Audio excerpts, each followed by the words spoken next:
Morning. Hi, Sarina.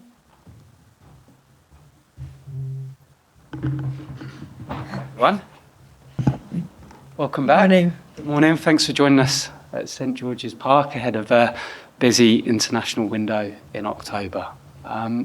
Take questions from the floor. Anton from Sky Sports, we'll begin with you. Hi, Sarina. Nice to see you. Hi, good to see you. We'll get to the players that are in the squad, but we can start with one that isn't, and that is Millie Bright, obviously announcing her retirement. I'm just wondering if you could talk us through how it all came about. So at the back of the Euros, we had a conversation. And of course, competition has started already.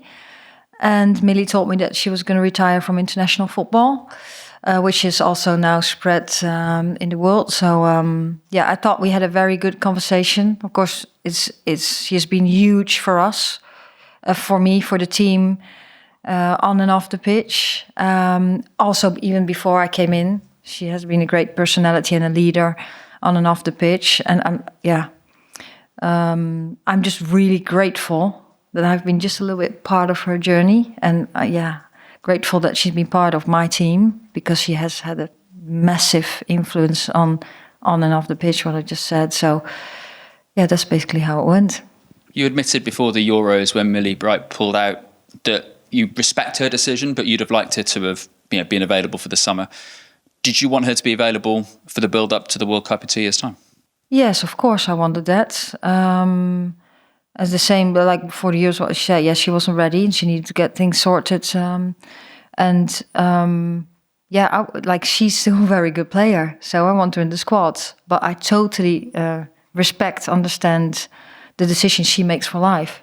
Did you try to twist her arm, change her mind? No, I don't think that's how it works that way. I think she had been thinking about it very thoroughly, what she wanted. And I think when the player makes a decision like this, when you had such an incredible career internationally, because her career is still ongoing, of course, then it's not appropriate to have that conversation, I think. I just totally respect it. And it must have been really hard to make this decision. Katie Reid called up for the first time. How excited are you to have her in the squad, and what have you made about her start to the season? Yeah, it's exciting for her in the first place. She started playing for Arsenal very quickly this season. Already, of course, a couple of moments last season. She has done good in the pathway too, and I just see some very good things on the pitch with her. And I hope she can show that in our environment too. I'm excited to see her in our environment and how she relates to the other players in the squad. Hinds is also in the squad. Can you talk us through that selection? Because obviously she's not starting too much for Arsenal.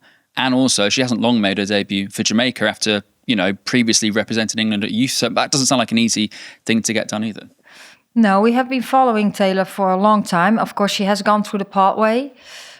She has a dual heritage, so she's eligible for us. And we started having conversations. Yes, she hasn't played that much, but also we are in a new situation. We're going into a new, I won't say new era. We're going into a new cycle, going to qualify for the World Cup hopefully, and then going to the World Cup. So I want to see talented players in some positions, and she's a left footer. She didn't play that much, but we've seen a lot of her, and she did play the other day against Lyon. So yes, I had the conversation with her, and she wanted to come in, and she feels really close to England, which she had also with Jamaica. Was it difficult, considering she had pledged allegiance to another country, and that was a difficult decision, I'm sure, at the time for her to represent Jamaica? Yeah, of course, it's difficult. Was difficult. At the same time, she's really excited to come in our environment too, and she feels connection with England, and she feels connections with Jamaica, which of course is totally understandable. And yes, she wants to see what her chances are too. And then for us and for me, it's really good to see her in our environment too, to also again see how she relates to the other players on her position. And you've called up Grace Clinton, who have both missed time with injury. Yeah. How are they? Are they going to be able to play 2 games in a few days? No, they will not be able to play 2 full games in a couple of days. But Lucy's fit to play. Didn't get that many minutes yet because she just got out of her rehab, but did train a lot. And Grace will be assessed this week She had a minor injury. I think that's what Manchester City also said. And I just didn't want to rule her out because it is a minor injury. And when she progresses really well, she can be available for us, which I think is good. So, yeah, while you referred on to, we don't have players that have played many, many minutes, but we can manage the minutes, play 2 friendlies, 2 great games. But it's also an opportunity to see many players too. Sorry, I forgot to ask. Last time we saw you, you were celebrating with Burner Boy. Yeah. You're that still was laughing funny, about wasn't it it? now. It was very funny. I didn't have time to think, so I was so excited and I started singing and dancing, which you guys don't see that many times. I was out of my coaching role a little bit, but I really enjoyed it, as you could tell. But we're back to business now. What did you make of the reaction? Because everyone loved it. Yeah, I loved it too. Afterwards, oh no, what did I do? But I think we enjoyed ourselves a lot, and I think, after this insane Euros, it was time to celebrate a little bit. But it was totally unexpected. Yes, yeah. Thanks, Thank Anton. you. We'll go across to Kit. Thank you. Hi. See you. Just on Millie, you said you had the conversation off the back of the Euros. Can you say kind of more precisely when that was? Was it kind of immediately after the final? Was it close to the start of the season? No, it was not immediately after the final. Of course, we had time to... you need to take some time for these things because these are very, very hard decisions. So, and then the competition started. We don't have to be really, really precise, but we were in contact, and this is the decision she made. Was it sort of the Wednesday when the competition started? Was that once? I'm not going to say when, because that's up to Millie and myself, and I don't see any relevance of the time schedule. Just the reason I asked you last week we spoke to Millie and she said she's always available for selections. I was wondering why that came up last week and then why the announcement that only came. Yeah, I understand your question. This shows how hard this decision must have been for her, which I can totally understand because it's a big part has been a big part of her life, of her football life, but also life because football is so intense and it has increased the intensity of the calendar, of the games. So it's really hard to make your final decision in that. So that's, I think, why it took a while to send that in the world. And just finding out the players retiring or at least revealing their retirement just before you guys have a game or a squad announcement becoming a bit of a trend. How concerned are you by that? I think I don't see it as a trend. I think it says that how the game goes. I think it's a natural process that young players coming in, players that have been in an environment and come in another stage of their life or further in their career, sometimes make the decision to retire. Sometimes I tell players they won't be selected anymore, so then they retire. And I think that's a natural process. And now, of course, we had a couple. Also because these players, of course, have had a tremendous career and with huge highs. And it's also time to move on for them. Can I also ask about Lauren Hemp? Because she's obviously been injured. I think Andre at City kind of hinted there might be a chance that she'd play this weekend. Just how close was she to the squad and what's your understanding of her? Lauren Hemp? Yes. No, she wasn't close to selection. Okay. So you're expecting her to be unavailable for a little bit longer? She's unavailable for this camp, yeah. And hopefully she gets available quick. Cool. And just finally kind of looking ahead now, I suppose, looking ahead to 2027 in the World Cup, how clear is your vision of how the next 2 years? Can it be clear at this stage, or do you have to kind of plan more short term, given that you don't know what's going to happen? Yeah. No, it's you always think a little bit further ahead. Of course, the next goal is qualifying for the World Cup and then go to the World Cup. So, of course, we're thinking long term, but then you bring it back to short term too. What we know is that we have about 10 camps before we go into the World Cup, but let's not forget to qualify first. So never ever take that for granted. And that these 2 windows, October and November, December, these 2 windows, we have the opportunity to play friendlies where you can try out things and see many, many players. And then hopefully, then the draws on the 4th of November, then you play qualification for the World Cup. And if you do really well and finish well, then you have some more friendlies. But if you finish second in the group or third, you have to play playoffs. So then you don't have an opportunity to play friendlies anymore.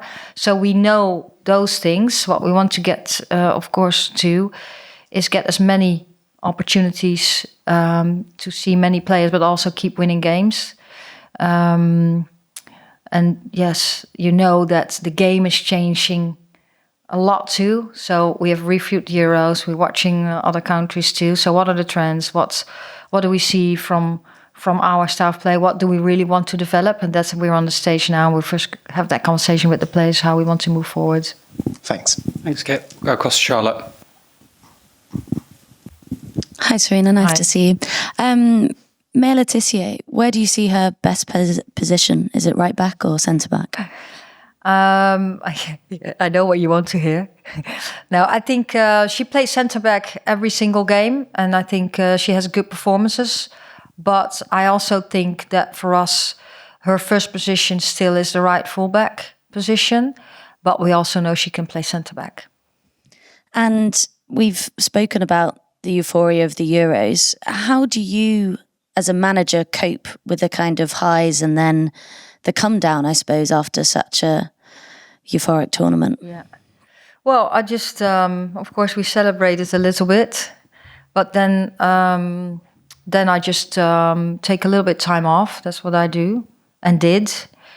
And then it gets, after 2 weeks, you just get, okay, let's get started again. And I actually move on really quickly too, because there's games coming up. There's a World Cup qualification coming up, and we definitely want to qualify for the World Cup and do well there too. So I'm already thinking ahead, okay, what do we need to do to have success again and to become better? That's what you can control, to become better. And what do I see developing in England? And do you speak to the players about that? How do you equip them from, having to go again when there's not necessarily, the World Cup is a long way away? Yeah, but time flies, eh? When you're having fun, Sarina. Yeah. Yeah, exactly. That's true. No, yeah, I think what we always say, of course, is it has been a massive summer again. And we won the Euros, which was incredible and is still incredible. And we'll always cherish that. And of course, we had to celebrate that a little bit. Now, this is the first time we come together again, which we will do a little bit, celebrate that part and get connected with our fans again, which is really nice because they've been so supportive to us in Switzerland, but also when we play here. So it's really nice to have that moment too. But at the same time, we're looking forward. When you stand still, you're lost. And the players know that. And they also know that the players as an individual have to improve every single day, have to show up with the club every single day to make the chance of being selected and get playing minutes for England and be successful as high as possible. Last question from me. You've had a lot of change to your coaching team with the departure of Anja and Arjen, and the arrival of Arvid and Janneke, is it? Janneke, yeah, Janneke. that's hard. Janneke. You have to think of a nickname for her then. How does that affect you, introducing these new faces to the team, and how does it affect the players, and how do you implement them? Yeah, well, of course, we started working straight after the Euros. So now we haven't seen the team, but we're getting settled. So we had the handover. Then they started working, and we're getting, we're getting settled with quality coaches, with different personalities. So what I'm trying to figure out is this: okay, how are we going to share the roles and responsibilities? What do they take on? How do we collaborate together to get in the best possible position to support the team as good as possible? And we'll get started on the pitch next week. So that's exciting. It's something new, gives new energy too. But we have to get through this stage now to figure out, okay, what's the best possible way to get the best out of them, which makes it then the best for the players. Thank you. Thanks, Charlotte. We'll go to Natalie at TalkSport. Thank you. Thank you. Hi, Sarina. Conversations about the end of players' careers, obviously we've had. I imagine they're difficult, but the conversations with the start of someone's England senior career, is that a high point for you? And do you enjoy making those calls? And how have the 3 debutants for this squad reacted to the news that they were getting called up? Yeah, of course, that's nice to do. They were surprised, and some were a bit quieter than others.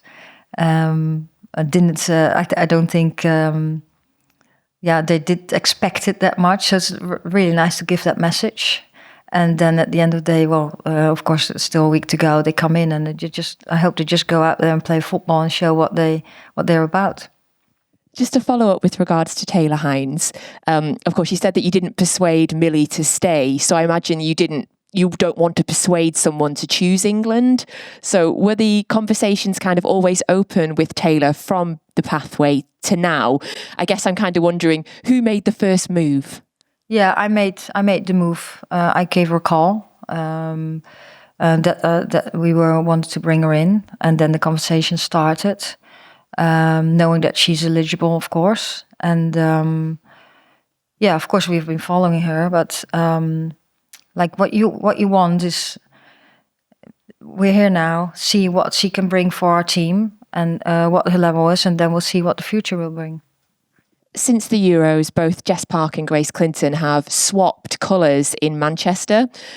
Both hit the ground running with their new teams. How surprised were you when they switched teams? And how happy are you that, of course, that they have hit the ground running? Yeah, I was surprised. I think many were surprised. I didn't see it coming. But I think they're both, of course, Jess has played a lot.